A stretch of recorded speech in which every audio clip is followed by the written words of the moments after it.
Hi friends, welcome back to another video.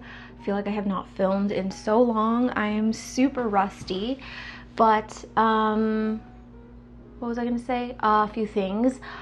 Please don't mind the weird, oh my gosh, these spam calls are like multiple times a day.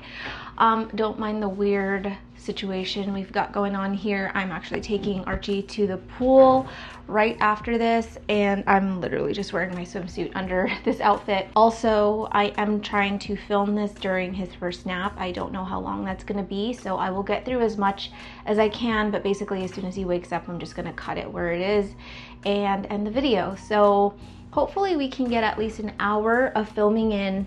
And I do have a good assortment of plants today that need to be repot. We're just gonna sit down, chat. I do have a repot topic to talk about today, which you would have already known what it is by the thumbnail. Before we get into it though, I do have a sponsor for today's video, which I'm very excited about. I actually slid into their DMs for the first time ever in my almost 4 years of being on YouTube. I was like, hey, you like plants? But today's video is sponsored by IVAC. I basically was at a hair appointment and I got a bunch of, dead ends trimmed off. And then at the end of the appointment, she just swept up everything into this corner where this nifty little machine just sucked up all the hair and it was gone. No dustpan, no hair getting stuck in bristles, none of that.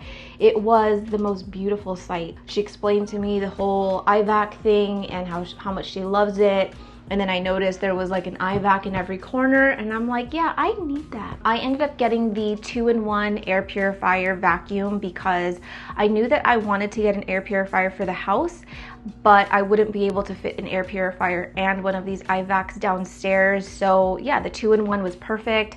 I love that the air purifier has a HEPA filter and it also has a charcoal filter for smells. And I have it running all day. You can't hear it. There's 3 speeds. I keep it on 2 and it just has become white noise. The thing I really love about the IVAC is that it's not like your typical vacuum where there's a lot of requirements about what you can and can't vacuum up. And this one, dust, dirt, leca, hair, fur, anything you can think of can pretty much go in there. And it's just been so nice because Pudge sheds so much and the hair just drives me crazy. My own hair, Vince's hair, Pudge's fur, the dust, it just accumulates on a daily basis. And so yeah, I'm able to kind of do a little sweep a few times a day and I feel like my mind is just at ease. So if you've been looking for a way to stay clean, kind of make your life easier in the hobby, I highly recommend an IVAC. I will link IVAC in the description. You can also get a discount when you shop on their website or through their shop. So yeah, thank you IVAC for sponsoring today's video. Okay, today we're gonna talk a little bit about my career pivot because I've been getting so many questions about it. I actually opened up my question box asking like what do you guys want to know, and just down the board it was, how's the new job, what did you pivot your career into, how is it being off of YouTube full-time. So I'm going to start with that, and then we're going to get into talking about the plant community and the reasons why it might seem like a lot of people are leaving it. Oh gosh, there's a hair. I'm going to do the only one that needs to go into pond. So, you will also notice a tripod behind me. I'm just waiting for my camera battery to charge, but I'm going to try and do the secondary camera for some shots so that I don't have to move the main camera. Before I start blabbing, I'm gonna talk about what this new job is because I only talked about it very briefly in a video, I think. Why is everyone calling me? Some of you guys know I'm not on YouTube full-time anymore. I am so much happier. Not that I don't love being here, but I don't think that oh my gosh. So the first plant that I'm gonna be repotting is this Alocasia Black Velvet Variegated from Katie, and it's growing beautifully, but it has definitely outgrown this little pot, and I can see a little corm. So I want to see what's going on in here, and I'm going to be upsizing it into this guy. Of course, I'm doing no drainage because I only grow alocasia, no drainage. I actually don't know how to grow alocasia well with drainage first. Also, some of you guys might notice that I flipped it over. It's so weird. So in this video, I talked about how I wish that like I didn't have this little ledge here that was like hitting my arm, and everyone was like, flip it over, flip it over. But here's the thing, before I filmed that video, when I was doing everything, I did look at it and was like, I could flip it over. But then I was like looking at how it was assembled and I'm like, oh crap, that's not gonna work. And I don't know why I thought that, because it worked perfectly fine. There was no reason why it wouldn't have worked, but I remember vividly having that thought, I'm gonna flip it over, and then looking at it and saying, oh, that's too bad that I'm not gonna be able to flip it over. I don't know. The one thing I do wish this thing had were locks. I wish that this had locks, because it does kind of like move around when I kick it, and I like to repot like a lady and have my legs crossed, and so it kind of kicks it. But anywho, what was I saying? Oh, okay, so new job, not being on YouTube full time. I did not realize how much YouTube was kind of sucking the soul out of me. You know, in my mind, I'm thinking I'm working from home, I'm working my own hours, I get to just play with plants all day. But yeah, when I really looked at like how many hours I was working a week, getting 2 videos out a week, look how big and juicy this corn is. Oh my gosh, she's yummy. Yeah, I guess I didn't realize that I was working probably like 60 hours minimum a week. And I was constantly just like, what am I gonna film? What am I gonna show? And even just like the mental load of trying to figure out what the content was gonna be, and feeling like I had shown everything and nothing was interesting and I was just being redundant. It was just a lot, and I wasn't really excited about the videos I was putting out anymore. I kind of felt like I was just putting out anything to get something out. And now that I'm part-time, now I'm like, oh my gosh, I have so much to show, because I haven't, you know, been here for a while, and I'm not repotting as often anymore. And it's just been so nice.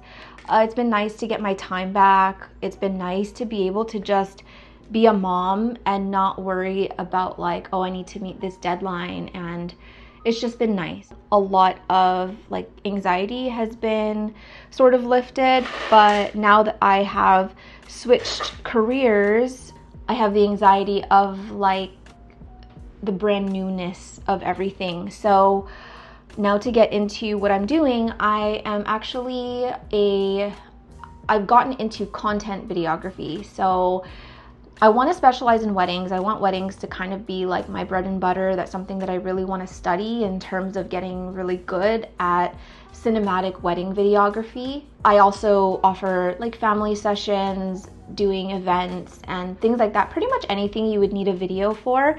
And I say content videography because I'm specializing in portrait, so filming this way so that you can post it on social media. Because for a lot of people who hire videographers, which I think is a very, very important thing, objectively, I feel like videography is so much more important than photography when it comes to your wedding. I hardly ever just sit there and look through my photos. I don't remember the last time that I like looked through every photo for my wedding. I don't even think I've seen every photo for my wedding, because I don't know, it's just like whatever.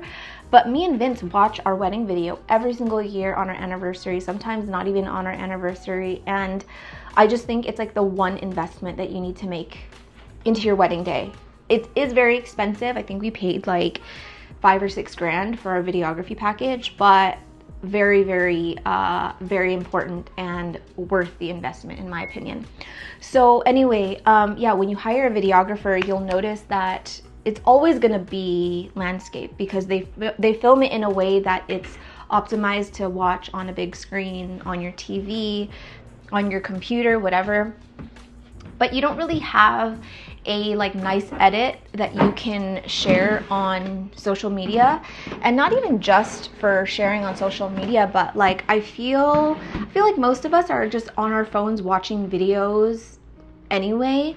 And it's nice to be able to watch your video just on your phone, optimized for your phone. And yeah, you could turn it in landscape, but then at least you have the option of sharing it on socials, which I think is very important nowadays.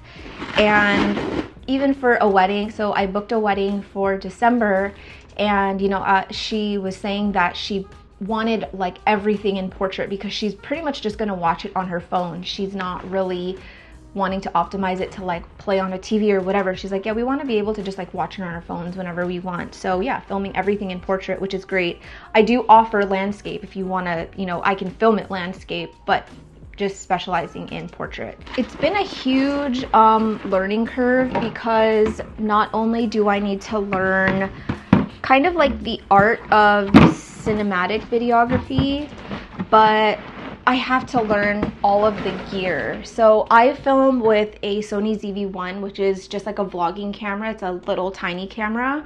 It's great. It can film in 4K and everything, but it is nothing like being able to use like a DSLR. And there's just been such a huge learning curve in just learning everything that it can do. Like, it is a machine, and learning the lenses and learning, you know, different settings for different lighting. It's been really daunting, to be honest. There have been times where I've doubted that I can do this, because I don't know, there's a new pressure that comes along with this kind of work. And you know, my biggest fear is that like something happens the day of the wedding, like with my equipment, or for example, I filmed a wedding, was it last month or the month before? And for the first 15 minutes of their ceremony, which I had recorded in full, the mic wasn't plugged in all the way. Now, the good thing is I wasn't hired to film the entire ceremony. It was kind of something that I just wanted to sort of gift the bride and groom and have them be able to like rewatch it whenever they want. And I was gonna deliver it with the highlight video that I made for them. And yeah, I couldn't really do it because the ceremony was like 25 minutes long, maybe half an hour, and I missed like the first half of it. So it's things like that. Like, I feel like you have to be traumatized into like learning something that you'll never do again, like not making the same mistake. And I did another gig this past weekend, and I forgot the mounting thing for my tripod, so I couldn't do a stationary camera, which was very, very important for this specific gig. And I was like, well, I have to get the shot. So embarrassingly, I had to like tie my camera to my tripod. And you have these like other videographers and photographers, like professionals in the industry, who are like looking at me with my camera that's like tied to the tripod. So it was really, really, honestly, it was really mortifying for them to see it, for the guests to see it, and then for the client that hired me. So yeah, it's just, you know, things like that, just learning. Now I'm never gonna forget to bring the mount for my tripod, because I've been traumatized. I'm like, why did I put this away? I won't make the same mistake twice. So yeah, a lot of anxiety with that. And then again, just the learning how to use the cameras, having the right settings. There's so much that goes into just filming in 4K, even just like the rig. So, you know, right now I'm working on building my rig. You need like a specific cage for it. You need like the side handles. I'm eventually going to invest in like a monitor, but there's so many different pieces that can go into a rig. You can kind of build it however you want. And I'm just like so overwhelmed with the options and making sure I get the one that's right for my camera and for what I need. So it's just been a lot of rabbit holes, honestly, rabbit holes into learning the cameras, learning videography styles, learning to build the right setup for me. And then of course, like the cost, it is not cheap. Yeah, I'm so grateful. My mom has basically invested into this new career of mine, and she's given me all of her gear, her camera, her lenses, like really, really expensive, nice lenses. And I am just so I'm so thankful for her, because there's no way that I would have been able to book the things that I've booked without her, because I wouldn't have had the right gear. And so yeah, it's just a lot. It's just a lot of the new stuff right now, right? But it's like kind of exciting, because I can remember feeling like this when I got into YouTubing, and even just learning this little camera that I have, learning all of the like little equipment things I need, and learning the program that I edit on. And it was nice because during the time when I was in the thick of really learning the program that I edit on, I got my Skillshare sponsorship, and so I just had like an entire year of Skillshare for free basically. And I would love to work with them again, because I obviously, like, now I need to learn photography, or not photography, but videography. And so that was kind of like serendipitous. And yeah, I can remember just the overwhelm of feeling like I was never gonna understand it. I was never going to be where I wanted to be in terms of getting the videos. I was never going to produce the videos that I wanted to produce, and now we're here, and it's like second nature to me. It's not difficult at all. And so yeah, I have to get back into that mindset of like, it's always going to be hard in the beginning and daunting in the beginning, but you just have to kind of do one thing at a time. So I've really tried to take a step back and stop trying to feel like I need to understand everything right away. I'm just like, let's focus on one thing right now and then move on to the next thing. So right now, my main priority is just figuring out what the gear is I need, the gear and the setup. And yeah, that's where I am right now. I need to get some water. I'm gonna inoculate these with Great White. Where is my Great White? That's weird. I had it yesterday. I inoculated everything and then I thought I put it back here. That's strange.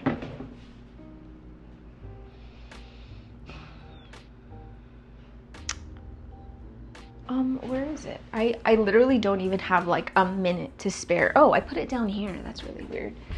Okay, let me just go grab some water really quick. Hopefully I don't lose my train of thought, although it's very likely that I will. How come I'm missing everything? I always think that like I got everything set up for filming and then I don't. So anyway, it's been kind of cool to really dive into learning all of the equipment that is available for videographers. And it's kind of made my life easier in terms of YouTubing too, because for example, like my little setup here, I'm gonna show you. Sorry about the mess, don't mind it. You can see that I've got this little like thing at the top that holds my light, it holds my mic. And before I would have had like a big softbox set up and it was taking up like half the room. And I didn't know that there were more than just like, you know, those regular ring lights where you can do like 2 or 3 different brightnesses and like 2 or 3 different warmths. This one is like a videography. It's a little bit more expensive. It's a videography light and I can control exactly the brightness I want, the temperature that I want. And so now I can just get rid of all of my lights that have been taking up so much space in my room. In my mind, I'm like, well, there's only one mount to put something, so I either have to choose between my light or my mic. And then, yeah, during like the whole process of trying to figure out like what gear I needed, I'm like, well, they make a mount where you can mount as many things as you want. So it's just been like really, it's been daunting, but it's been super cool. And I think that another cool thing is that I'm actually very like interested in it and I feel passionate about it, and it's not just a thing where I'm trying to have any kind of job and like I just fell into this. Like I really want to like get good at it, and I know that I need to practice a lot and I have a long way to go in terms of learning cinematic videography and learning you know, how I want to edit things. And yeah, it's just, I feel like I'm reborn.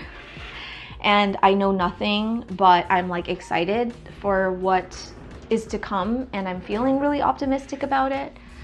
Before I forget to show you, black velvet is repotted. It feels so nice to get it out of that little pot.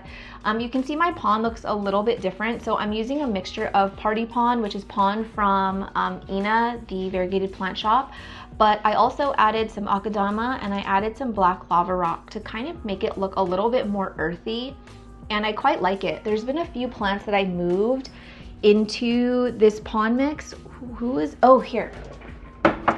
My King of Spades Luxe, which has notoriously hated me. I've had this for years, you guys, and this is how big it is. It is in here, and it like did not throw a fit at all, and it grew this new leaf, and it's now an ambient. Why is my light being all strange? It keeps going light to dark.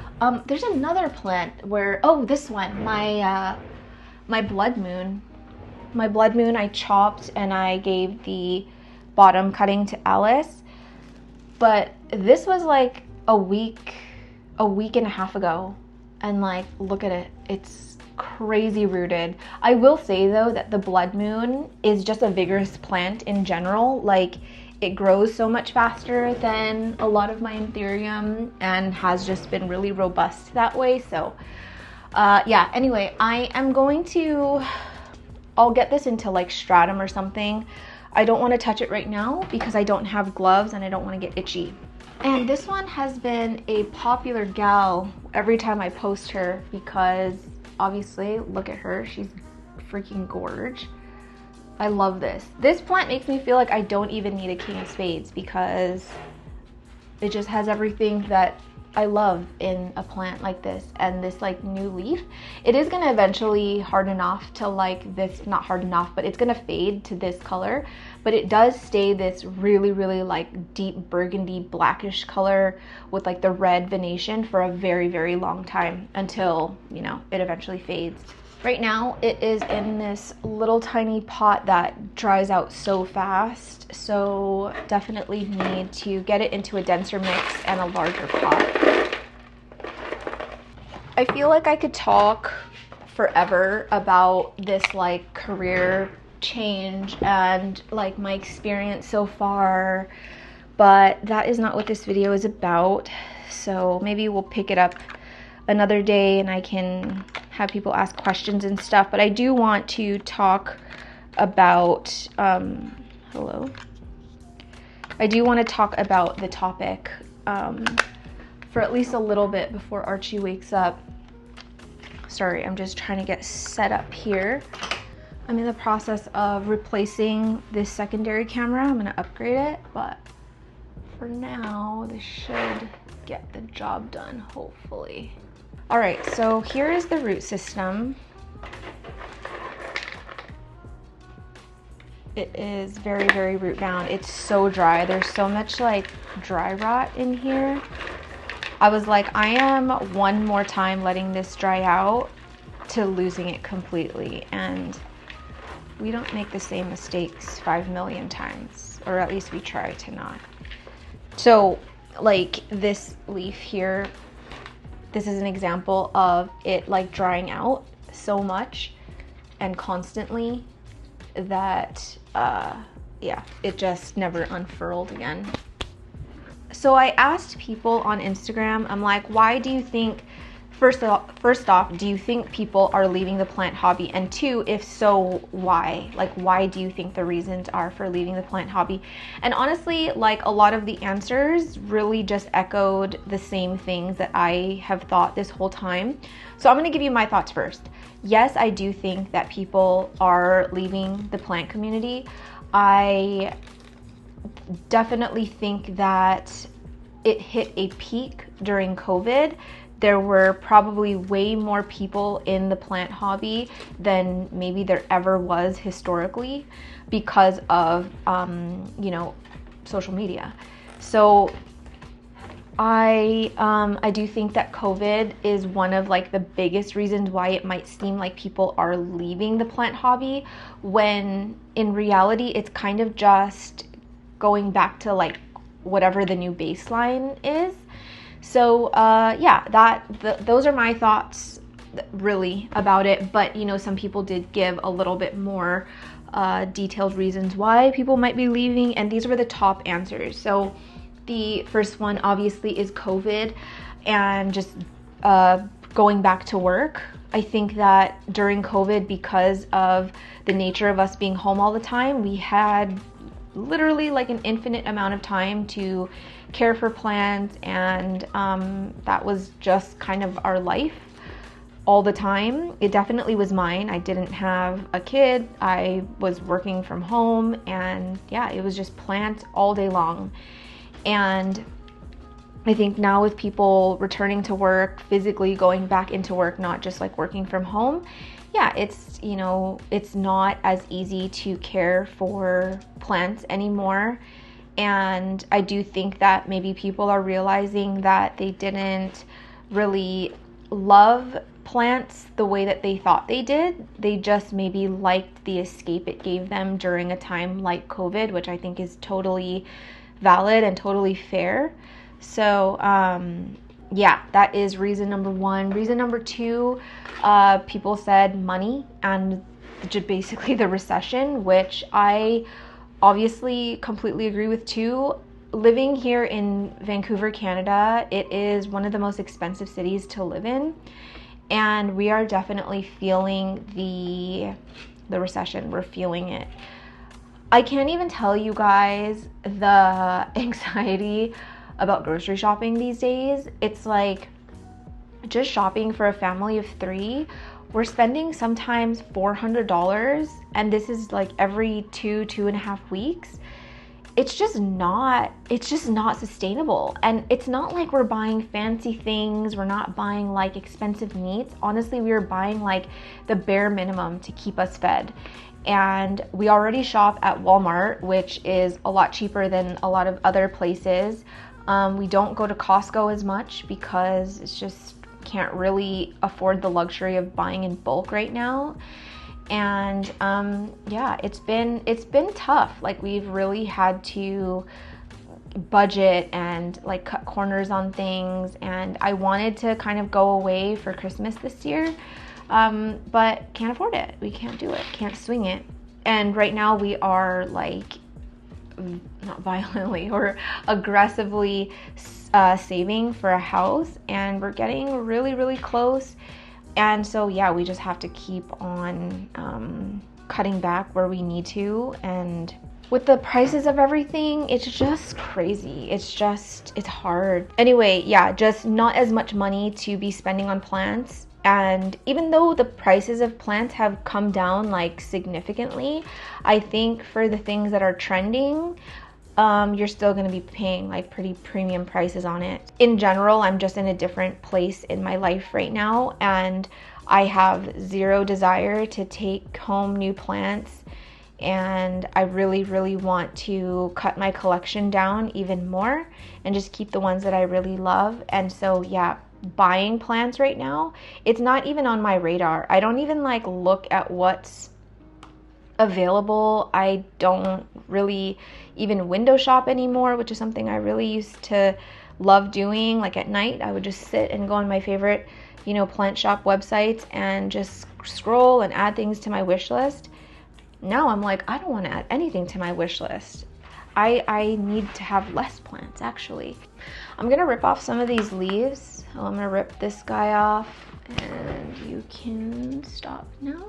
I'm gonna rip this guy off because it never became uncurled after drying out a bunch. And I think I'm even gonna take this little guy off so that I can bury the stem deeper. It's not that much bigger, honestly, than the pot it was in before, but I think I'm just not gonna do as much leca. It's like literally one pot size up. I'm not gonna do as much leca down at the bottom so that it has more like actual soil. The last plants that I bought were those like really fun succulents from Yumi Succulents, and those are the kinds of plants that I'm like excited about right now. I really don't have a desire to bring home any aeroids. No, definitely no new anthurium. Please don't send me any Anthurium. I have no interest in bringing any home. I'm not like over the hobby, not even freaking close, but I'm just reprioritizing, and I like not spending hours and hours and hours a week doing plant care, you know. Right now I'm doing like the fun kind of plant care, which is like the weekly waterings and, you know, repotting plants like the black velvet that are just outgrowing the pot. I'm not doing as many like rehabs anymore and like plants that have been infested with pests, and it's just like fun. It's definitely a funner season for me right now. Okay, and then, oh my gosh, people said tissue culture has people doing it. So tissue culture. Basically, there were people that got in the hobby basically just for clout and just to kind of like show off and flex their rare plants or whatever. I do agree with that. I feel like it was pretty obvious, especially I want to say in like 2023, people that were, you know, had been collecting over maybe like a year or two, like they were super new to the hobby. They just threw thousands, tens of thousands of dollars into buying like everything that was really hyped then, and they were just all over social media, just look at this, look at this, look at this, look at this, and then all of a sudden they're just gone. I think a lot of it is because they realize that you actually have to care for the plants, and it's not just you buy it and you put it on a shelf and it looks nice and you can take a picture and show it off on social media every once in a while. I think, yeah, a lot of people were kind of hit with the reality of what it actually is to like be a plant parent and take care of these plants indoors, outside of their native habitat. And I don't say that in like a spiteful way of like, haha, like, you know, it's just, I do think a lot of people saw the hype, they liked the attention that it brought, but then they got hit with reality, unfortunately. And honestly, I've been there. I was at a point where I was just like buying. I was getting all the plants that were like really popular at the time, plants that I knew were gonna like be really popular online. And then I was like, oh crap, I have to take care of all of these. And then the pests came and the constant repots, and yeah, it was just a lot. Like, you just realize that it really is a commitment, you know? You can't just buy and then think, oh, I'm just gonna water it every once in a while and it'll be fine. Nope, it is a commitment. It's definitely a commitment. So she is repotted. I think it'll fit in this Jomo pot still. This is one of my favorite Jomo pots. I actually need to get more. Okay, it doesn't fit quite all the way, but it's okay. That's fine. I don't think I'm gonna water it in here though. So I do think that that's a huge reason why you're seeing a lot of fall off in the plant community, is because maybe they just realized it actually wasn't that fun and maybe wasn't worth the attention. The trade-off wasn't worth it, essentially. So, okay, I'm gonna let that kind of soak for a little bit. I'm running out of space here, so I need to kind of clear things off. The plants are getting more difficult to repot as we go on, and I don't want to do this next one, you guys. I have been like dreading these next two for a long time. Okay, another reason why people are leaving the plant hobby is no time and reprioritizing life. I agree. I want to say that a large majority of the people that came into the hobby during COVID were millennials. That's just my guess. I have no basis to stand on when I say this. I think they were primarily millennials and then some trickle of Gen Z. But millennials, they are like me. We are in a time where a lot of us are, you know, prioritizing careers and family. And so I know that there have been a lot of people in the plant community who have had kids, and it is crazy like how much of it takes out of you. I was so sure that I wasn't really gonna have to change much about how I cared for plants once Archie came, because Vince is very hands-on, he's very helpful. I knew that I wasn't gonna have a situation where I was having to beg him for help and things like that. So I was like, yeah, he'll watch Archie and I can just do all the plant things. But it's just, there's so many things that I didn't factor in. And especially now with him growing and being more mobile and his needs changing, it's like, okay, yeah, I don't know the next time I am actually going to be able to care for my plants. But, you know, I feel like I've kind of like rolled with it. Okay, so the next plant that I'm going to be repotting is my Angry Alice Gloriosum. I love this Gloriosum. I do think that this is my favorite Gloriosum type. I like it more than the white veins and the zebra, whatever. Those, I feel like they're pretty interchangeable at this point, but I love this one. I love the venation on it. I love the leaf shape. It's just so cool.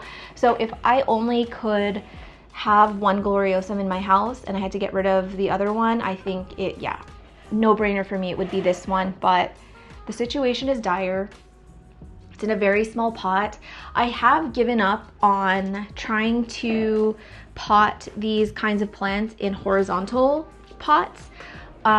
One, I don't have the space, and two, I just find it kind of hard to grow. Like I just feel like they eventually find their way out of the pot anyway, and it's just hard to find things to pot it in that are horizontal that will fit on a shelf. So I don't really care if it comes out of the vessel, but it's just like there's like no soil in here, and the soil is so old, so I definitely want to get it out. Root system isn't massive on this one, which I'm not super surprised about given how tiny the vessel is, or was. But quite a bit of stem. I didn't realize how much it had looped around.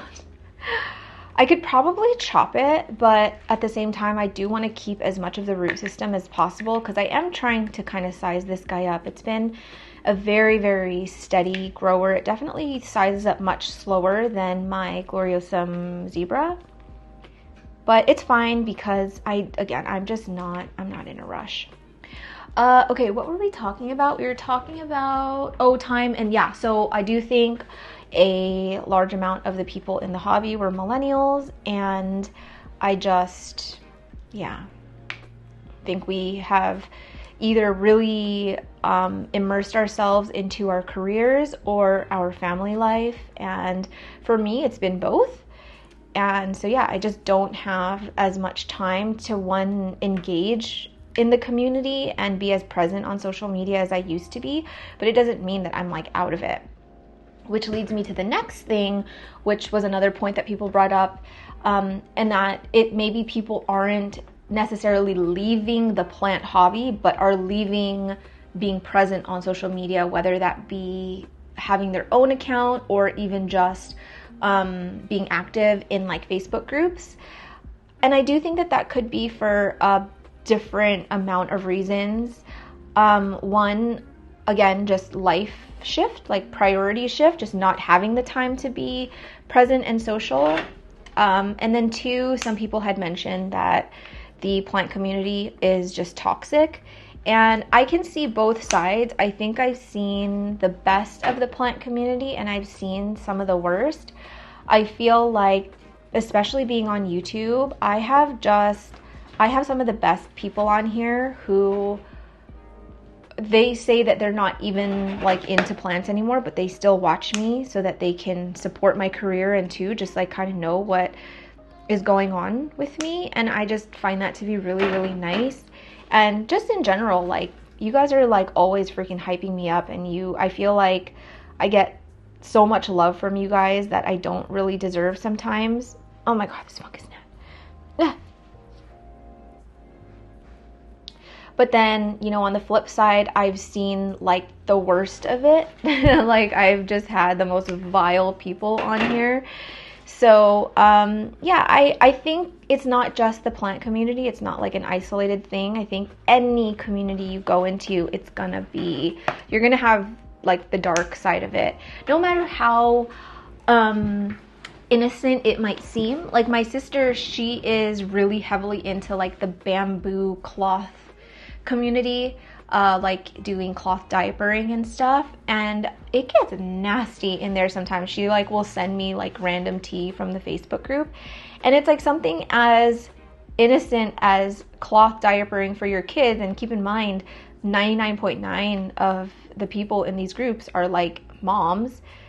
You know, you think we'd be like hyping each other up and, you know, just a bunch of girls in there wanting to, I don't know, share advice and whatever, but no, it gets bad. It gets very, very bad. So yeah, I wouldn't say that like the plant community is the most toxic. I think now being in like the mom community, I'm not in like any mom groups or anything, just because I have no desire to. I do stumble on those groups pretty often when like scrolling Facebook and just like reading through the comments. Vile, absolutely. The vitriol, it's scary. And that's another reason why I would never get into like mom influencing or, you know, doing motherhood content, because I don't need that energy. I can barely handle what I get from the plant community. I can't even imagine, like, these are like parents, right? The passion, I would say, is like 50 times more intense. So yeah, I can kind of understand why people pulled away in that respect, because it is just, yeah, it can be really mentally sort of exhausting, even just witnessing drama. I know there are people out there that just like want the good vibes and stuff. I will admit, I do like to indulge in the tea. I don't like to be a part of it though. And, you know, it's probably toxic that I kind of enjoy the tea sometimes, because it kind of means somebody's at the butt of it. But I'm human. What pot was I gonna use? Hold on 1 second. Oh, I was gonna use this one. Oh my God. It's okay. I'm not gonna pick anything up because I'm gonna use the IVAC and I'm just gonna sweep everything up. Yeah, I do think that maybe the plant community isn't really shrinking. Well, maybe, yeah, the plant community, but plant hobbyists aren't shrinking in numbers as much as it might seem, whereas it's more so the plant community that's shrinking, not like the actual hobbyists. I want to talk about this one in case Archie wakes up, because I think that this was probably one of the best answers that I got that I hadn't really thought of. And someone said that social media creates basically like impossible standards, feeling like inadequate, or just like bringing you more anxiety than anything. So I think that that's something that's really important to talk about, because at the heart of it, social media is a place where I think a majority of people are there to share like the best of the best parts of their life or whatever they're sharing. There are people who have made it their platform to share like the lows of stuff, like, you know, people who live with like chronic health conditions, or people who are literally on hospice, or people who have medically challenged children, things like that, where, you know, it's obviously it's not an ideal position to be in, but they're sharing, whether it be for awareness or just making people feel like they're not alone, things like that. But I do think that on average, most of us are just sharing things that we want people to see. I do try and share some of the not so great things, but I will say that like 95% of my content is the stuff that I only want you guys to see. I do try and share some of the bad things, but it's not all the time. And I think if you are new to following me and you haven't been here from the beginning, it might be one of those things where you do start to compare yourself. whether it be like looking at follower count, looking at how a feed is, is curated, or the aesthetic of it, whether it be the plants that I have, whether it be getting plants for free. Just all of these things can kind of make someone feel like, well, I'm never going to have it like that, or I'll never be able to have those plants, or I'll never be able to have that setup. And I will say for me, one of the most, I'm not going to say like, well, okay, one of the things that I envy the most is when I see people who live, one, in like tropical zones, or just like areas that are warm where they can like grow outside, and they have greenhouses, and they have like an outdoor space to do their gardening. I get so jealous. You guys have no idea how much I would love to just like open a door to like the fresh air, to the ground, to grass, and just have like a little patch of earth to like do my plant stuff, or just to be outside. I honestly feel so much like a caged rat living in like a luxury rat cage, living in a, apartment. The more time that goes on, the more I start to feel really claustrophobic in this space, which is so stupid, right? Because look where I live. It's like, some people would look at this place and just be like, that's like my dream home. And yeah, it makes me sound very ungrateful, but I'm trying to put it in the context of this question, or this, I'm trying to frame it in a way where it comes to comparison mindset, because social media makes you just realize everything that you don't have.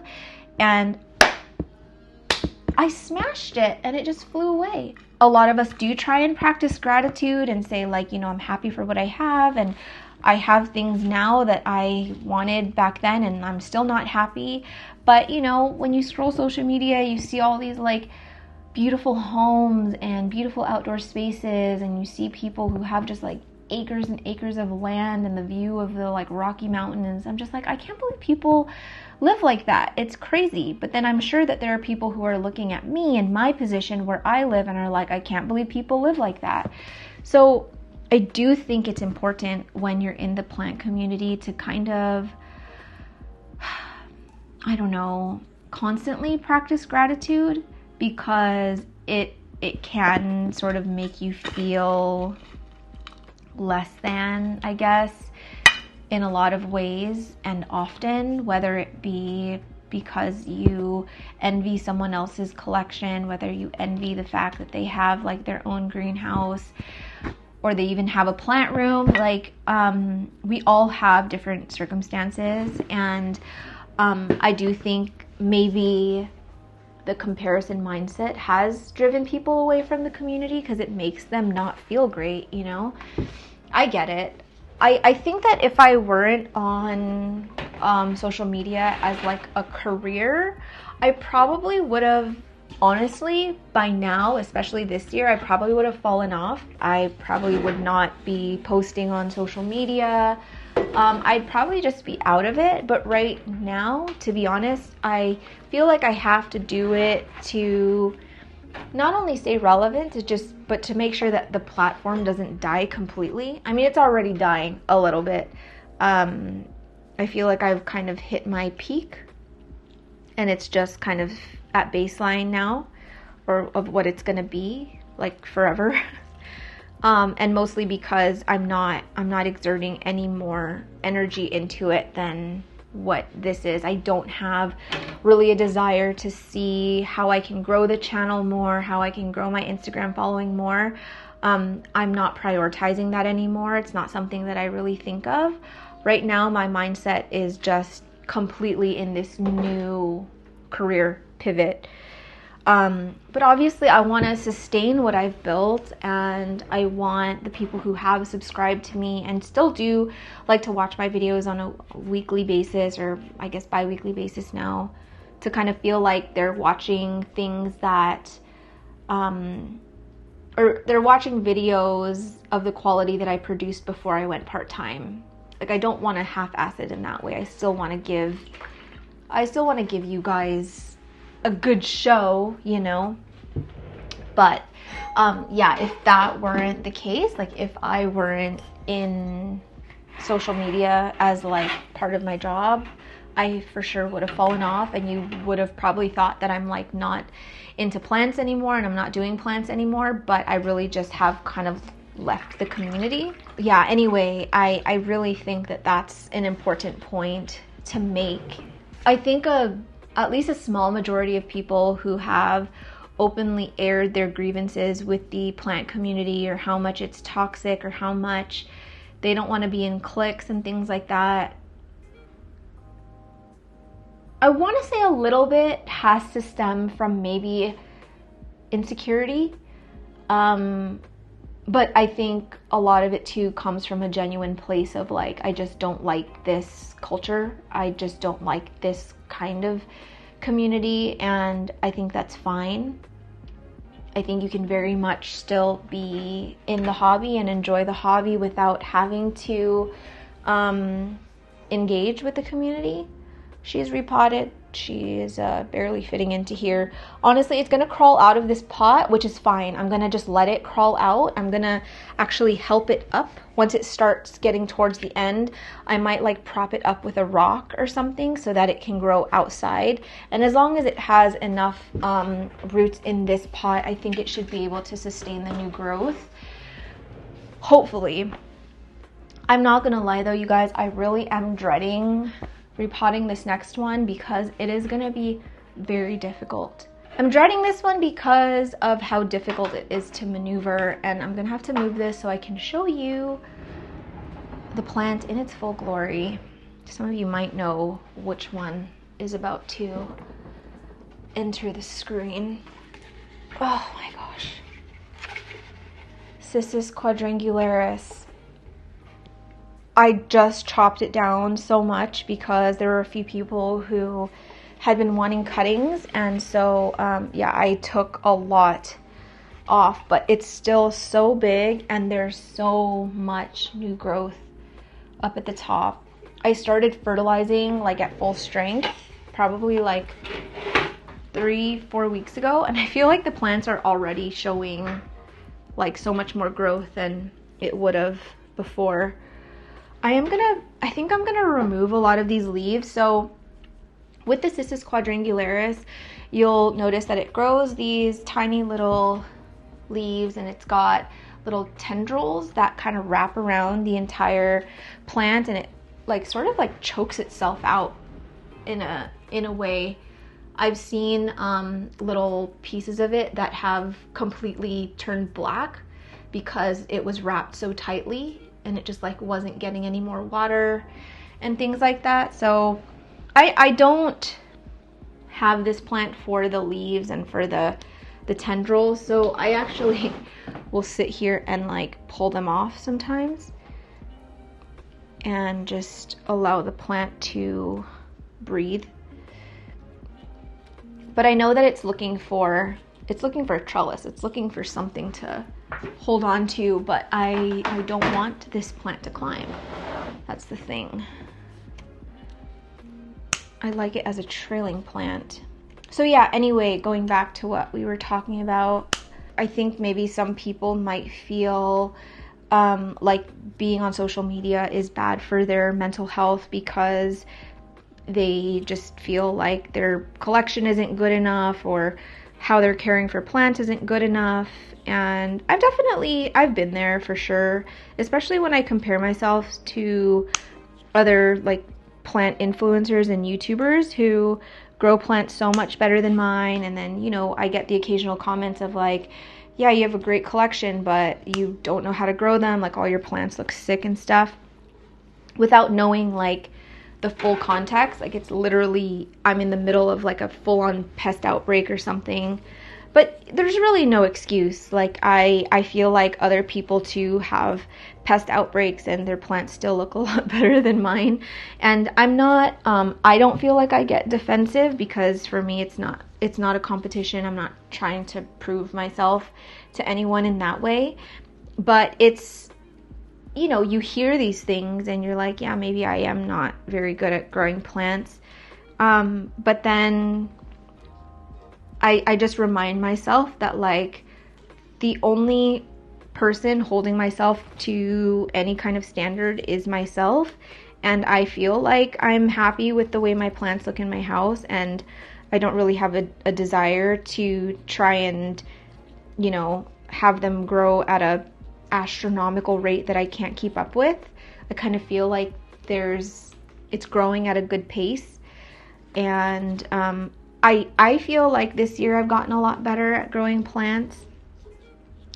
I feel like my collection, aside from some of these Anthurium, I feel like overall, looking at my plant collection, it's looking a lot better this year than it has in the last few years.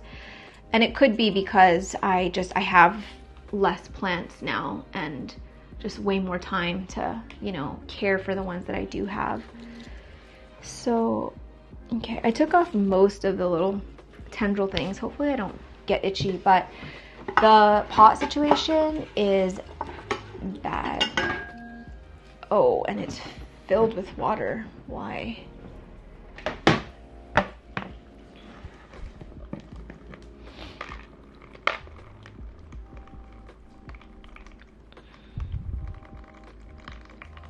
Oh, that smells so bad. That smells like spoiled asparagus. Oh, I'm probably gonna want to put on gloves for this because it's super wet. Okay, it's really root bound in here. It dries out really fast, and so I want to get it into a much bigger pot. My only worry is that if I upsize it too much, I feel like what are these called? These things, they grow upward rather than hang downward. But it's okay. I'd rather deal with some wonky growth rather than losing it to dry rot. So I'm gonna repot it into this huge pot. So I am gonna do a good amount of leca down at the bottom so that I can keep a reserve.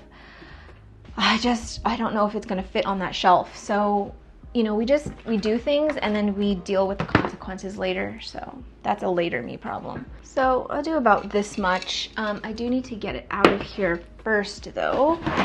And that means I feel so flustered, you guys. I feel like I'm not on my game today.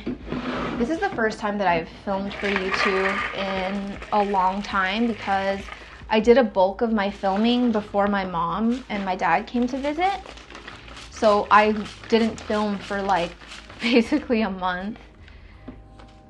So yeah, this is kind of my first day back on the YouTube shift in a while. So forgive me if this is a hot mess. Oh my God. Oh, heck. It's been like an hour. I literally need like 15 more minutes. Can you keep him in the room? Okay. Sorry, it scared the shiz out of me. Okay, I don't even know. I don't know how to get it out of here. Should I set up my second camera? I need gloves. Okay, so yeah, I do think that that's an important point, and what I want to say to end that topic, oh my God, this swimsuit looks awful under this shirt, is just try to remind yourself that social media, we always show the best of the best of the best, and there are probably things about your life that other people envy, and you're great. You're doing great, sweetie. Another big one was being burnt out and overwhelmed, and I think this goes hand in hand with having pests, because having this many plants is literally bananas if you think about it. I say this all the time, like, you know, I grew up around plants. I grew up with my grandma having plants, my mom having plants, but I'm talking about like a couple orchids outside, maybe a ficus in the corner, a monstera in a room. Not this, certainly not this. And so I feel like this is just new territory, especially for us growing indoors. How many How many of these like stems do you think I'm gonna snap while trying to repot this? I mean, it's fine though, because it's so large that it probably needs a trim anyway. I almost just want to pull it out and just plop it into the new vessel and not even mess with it, because it's already like shaped. I think that's what I'm gonna do actually. Yeah, so I do think that the species of plants that we're growing indoors in places like Canada, it's like we're kind of doing a crazy thing. And I don't think that the plant community has ever been so connected before because of, you know, technology and social media. Being overwhelmed and being burnt out on plants, I think, is totally normal. I've gone through seasons of being a plant parent where I'm like, I don't want to do this anymore. I don't want to have to repot a bunch of plants. Why did I water this one so much?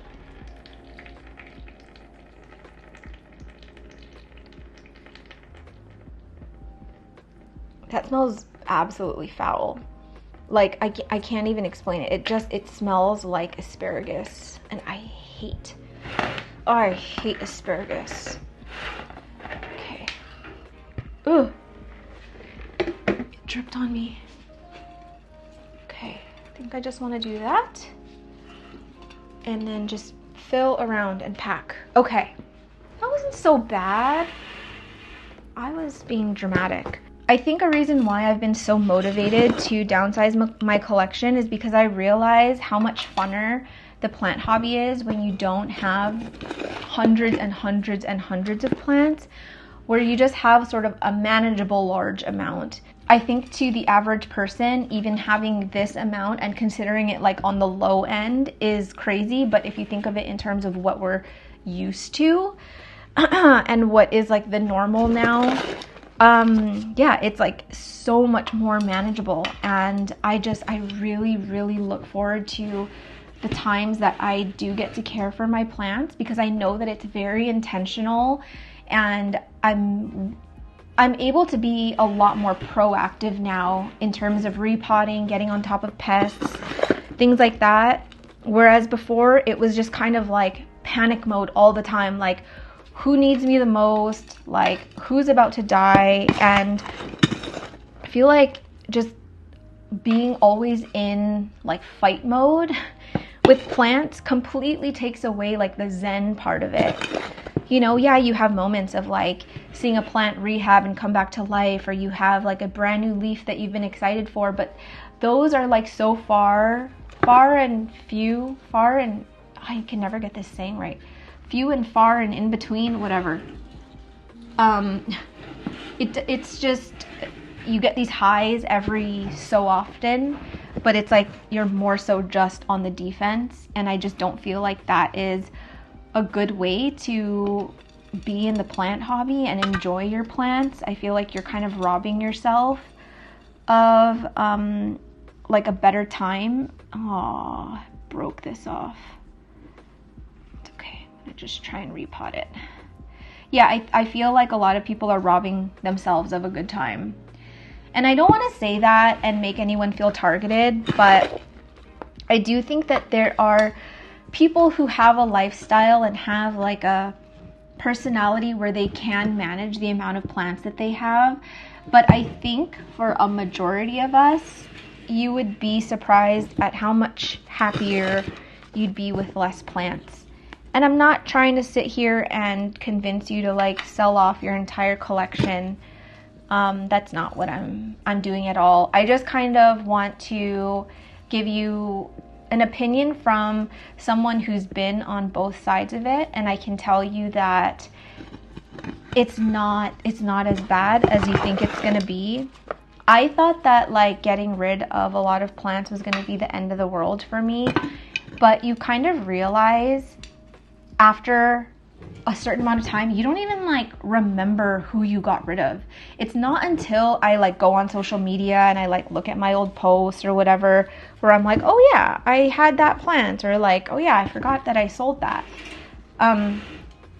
And you know, you just kind of forget And this whole process really makes you understand who you love the most. I have never loved my tortum as much as I love it right now. I have never loved my micans as much as I love it now. It's just like the plants that have like always been like my go-tos.